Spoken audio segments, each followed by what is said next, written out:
Yesterday, but it's clear this pandemic is nowhere near being over. What do you hope viewers take away from the film?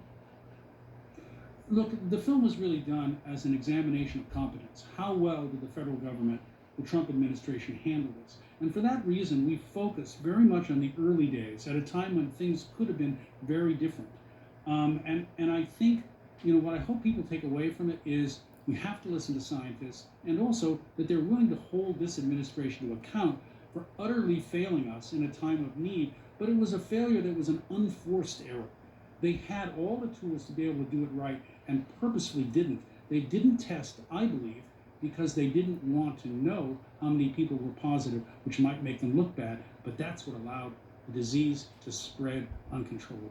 And as you know, your documentary takes us back to the early days of the pandemic, but here we are in October. Are you kidding me? Experiencing another surge in cases. From what you saw then, is the administration doing anything differently now? No.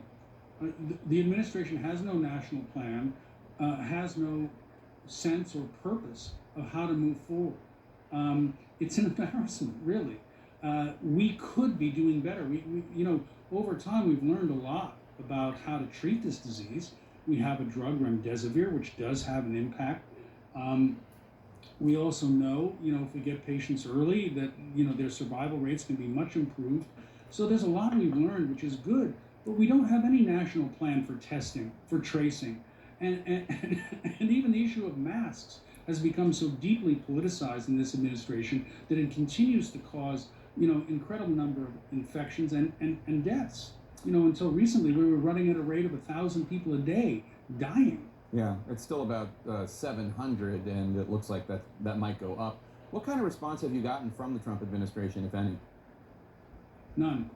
But then we didn't get any response when we tried to speak to them either, and we tried to speak to them often.